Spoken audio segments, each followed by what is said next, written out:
الله سبحانه وتعالى أن يحفظ عراقنا ويحفظ ديننا ويحفظ هويتنا. اجتمعت أطياف الشعب في العزيزية على قاعة الكلية التربية الأساسية للتعبير عن شجبها ورفضها للإساءة للقرآن الكريم من قبل نفر ضال، رافعين صوت التسامح والمحبة بين الأديان في كلماتهم ومشاعرهم.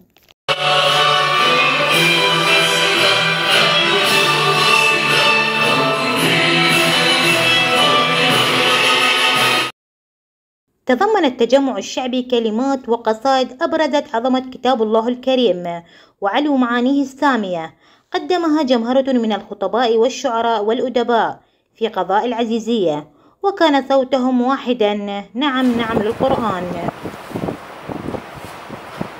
واذكر اسم ربك بكرة وأصيلا ومن الليل فاسجد له وسبحه ليلا طويلا. اليوم تحتضن كلية التربية الأساسية هذه الوقفة الحقيقة تستنكر العمل المشين الذي قامت به إحدى الدول الغربية بحرق القرآن الكريم، وهذه ليست بجديدة، فكل فترة يظهر بعض المنحرفين بمس رمز من رموز هويتنا الإسلامية، مرة القرآن الكريم ومرة شخصية الرسول. وحقيقة تأتي هذه الوقفة لإدانة هذا العمل المشين، وحقيقة ندعو ندعو المثقفين وندعو احنا ككلية تقدم المادة المعرفية والتربوية والثقافية، حقيقة أن نوعي أجيالنا الآن طلبتنا الأعزاء بأهمية الانتماء الحقيقي أولا للهوية الإسلامية، وبعد ذلك حتى يكون ردنا نابع من وعي حقيقي وقيم حقيقية وانتماء لها بشكل كي نستطيع أن نقف هذه الحملات بحجة الحرية التي تدعيها دول الغرب. ذلك الكتاب لا ريب فيه هدى للمتقين الذين يؤمنون بالغيب ويقيمون الصلاة ومما رزقناهم ينفقون.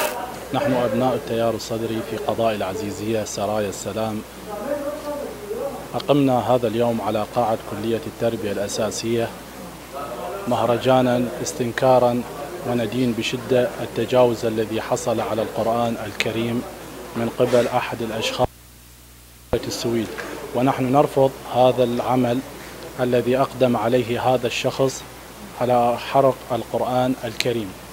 ونحن اليوم اجتمعنا كذلك وجهاء مدينة العزيزية لكي ندين هذا العمل الجبان. شكرا جزيلا على هذه التغطية من قبلكم، جزاكم الله خير جزاء المحسنين.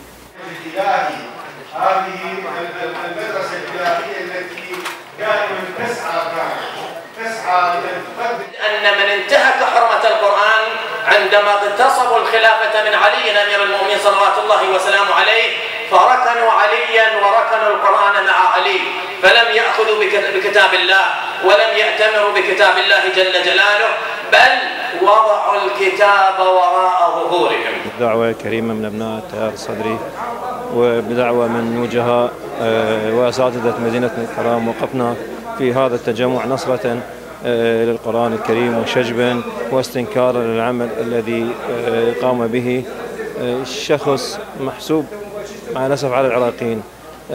نحن نشجب ونستنكر أي إساءة لأي رمز أو ديانة أو أي كتاب سماوي بأي عمل من شأنه أنه يمس مشاعر أي دين سماوي منزل، وهذا منافي حتى للقيم الإسلامية والقيم الدينية.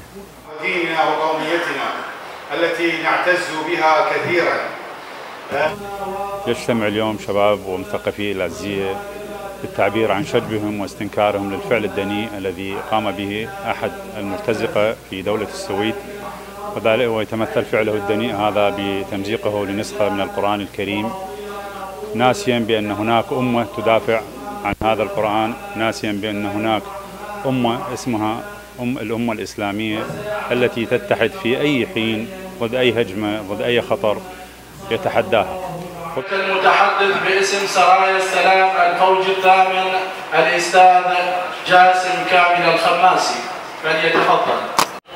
على قاعة كلية التربية الأساسية للمهرجان الذي يرعاه أبناء الخط الصدري سرايا السلام وبمشاركة أبناء العزيزية الغيارى، اجتمعنا اليوم لأن الدفاع عن القرآن الكريم هو واجب ديني وأخلاقي.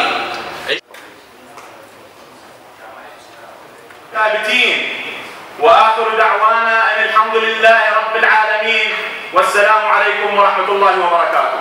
شكرا جزيلا. خير من ألف شهر تنزل الملائكة والروح فيها بإذن رب وكفى بربك هاديا ونصيرا.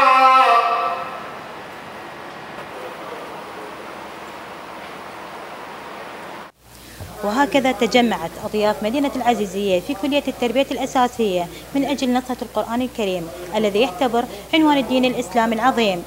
من كلية التربية الأساسية مريم القراولي، قناة رقمين نيوز.